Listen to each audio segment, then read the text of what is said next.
আসসালামু আলাইকুম। আজকের ভিডিওতে আপনাদের সাথে আলোচনা করব যারা মোবাইল সার্ভিসিংয়ের কাজ দোকানে শিখতে চাইতেছেন তারা কেন মোবাইল সার্ভিসিংয়ের কাজ দোকানে শিখবেন।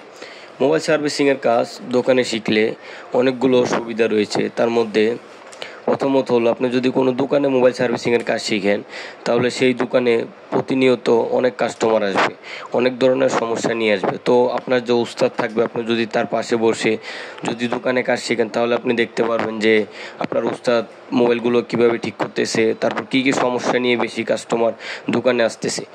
তো সেই সমস্যাগুলো আপনি খুব সহজেই এবং সেই কাজগুলো আপনি খুব সহজেই শিখতে পারবেন। আবার কী কী সমস্যা হয় সেগুলো আপনি অনেক সুন্দরভাবে জানতে পারবেন, যেহেতু আপনার উস্তাদ আপনার পাশেই থাকবে। আপনি জিজ্ঞাসা করতে পারবেন যে ভাই এটা কী সমস্যা, এটা কীভাবে ঠিক করলেন, যেহেতু আপনি তার কাছে কাজ শিখতেছেন।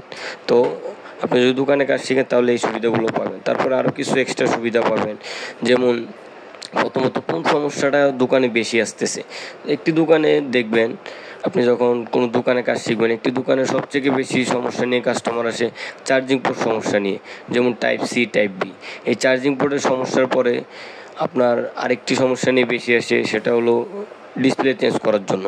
তো ডিসপ্লের কাজটা এবং চার্জিং পোর্টের কাজটা, এই দুইটা কাজই মূলত মোবাইলের দোকানে বেশি আসে। তো আপনি এই কাজগুলো যদি একটি দোকানে মোবাইল সার্ভিসিংয়ের কাজ শিখেন তো এই দুইটা কাজ খুব তাড়াতাড়ি আপনি শিখতে পারবেন। কারণ প্রতিদিন প্রায় যদি কোনো শহর অঞ্চলের দোকান হয় তাও প্রায় 5 থেকে 6টার মতো ডিসপ্লে লাগাতে আসবে, আর যদি গ্রাম অঞ্চলের হয় তাহলে 2টা 3টা প্রতিদিন আসবে। আর চার্জিং পোর্ট পাল্টাতে, মাউথ স্পিকার পাল্টাতে এগুলো প্রতিদিন প্রায় 8-10টা করে কাজ আসবে। এগুলো হচ্ছে কমন কাজ।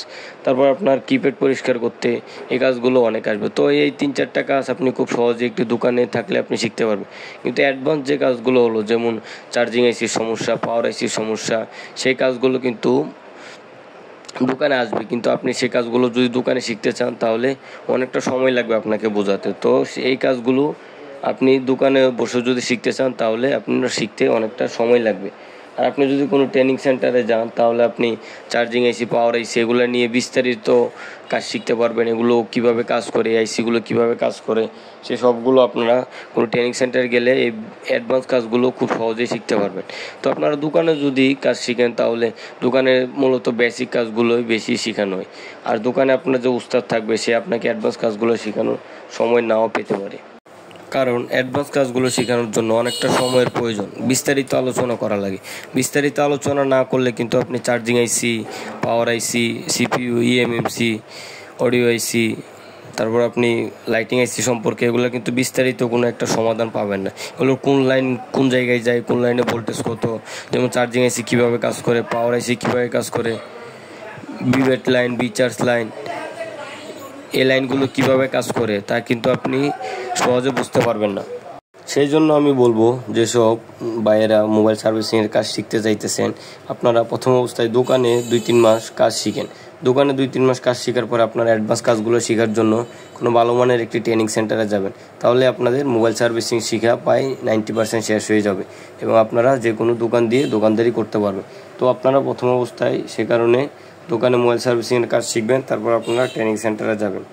তো ট্রেনিং সেন্টারে গিয়ে আপনারা, যেহেতু আপনারা দোকানে কাজগুলো জানেন, ডিসপ্লে চেঞ্জ করা, তারপর মাউথ স্পিকার চেঞ্জ করা, তারপরে আপনার চার্জিং পোর্ট চেঞ্জ করা, টাইপ বি, টাইপ সি, এই বেসিক কাজগুলো যেহেতু আপনারা জানেন, তো আপনারা যদি কোনো ট্রেনিং সেন্টারে যান, আপনারা ট্রেনিং সেন্টারে গিয়ে অ্যাডভান্স মোবাইল সার্ভিসিংয়ের একটি কোর্স করবেন। অ্যাডভান্স মোবাইল সার্ভিসিংয়ের কোর্স যদি আপনারা করেন তাহলে আপনারা মোবাইলের যতগুলো ধাপ রয়েছে স্টেপ বাই স্টেপ আপনারা সব কাজগুলো সহজেই শিখতে পারবেন। বিভিন্ন আইসি, যেমন চার্জিং আইসি, পাওয়ার আইসি, নেটওয়ার্ক আইসি, সিপিইউ, ইএমএমসি, তারপর পাওয়ার সেকশনের যে কাজগুলো রয়েছে, আপনারা যত কয়েল, ক্যাপাসিটর, রেজিস্টর, সব কাজগুলি আপনারা কোনো ট্রেনিং সেন্টারে আপনারা গিয়ে বিস্তারিতভাবে শিখতে পারবেন। তো আপনারা যে ট্রেনিং সেন্টারে 1.5 মাস থেকে 2 মাসের কোর্স রয়েছে, আপনারা ওই ট্রেনিং সেন্টারগুলোতে যাবেন। 1 মাসের ট্রেনিং সেন্টারগুলোতে মূলত সময়গুলো অনেক তাড়াতাড়ি চলে যায়। আমার কাছে কিছু স্টুডেন্ট আসছে যারা 1 মাসের ট্রেনিং সেন্টার থেকে কোর্স করে আসছে। তারা বলছে যে ভাই 1 মাসের মধ্যে একটা ক্লাস একদিন করালে বাকি অন্য দিন অন্য অন্য ক্লাসগুলো করে, তো আমাদের মাথায় অনেক ক্লাসগুলোই ঢুকে নেয়। তো আপনারা যেসব ট্রেনিং সেন্টারে 2 মাসের কোর্স করে আপনারা সেসব ট্রেনিং সেন্টারে কাজ করবেন। যেমন ঢাকার মধ্যে অনেকগুলো ট্রেনিং সেন্টার রয়েছে যেগুলোতে 40 দিন বা 2 মাসের কোর্স রয়েছে। আপনারা ওই কোর্সগুলো করার চেষ্টা করবেন। কারণ যতদিন থাকবে ট্রেনিং সেন্টারে আপনারা ততদিন সময় পাবেন, আপনাদের যে স্যারগুলো থাকবে তাদের থেকে আপনারা প্রশ্ন করার সময় পাবে। তো সেই কারণে আমি বলবো নতুন ভাইরা প্রথমে কোনো দোকানে কাজ শিখেন, তারপর আপনারা ভালো একটি ট্রেনিং সেন্টারে গিয়ে আপনারা আরও অ্যাডভান্স কাজগুলো শিখেন। ধন্যবাদ। আসসালামু আলাইকুম।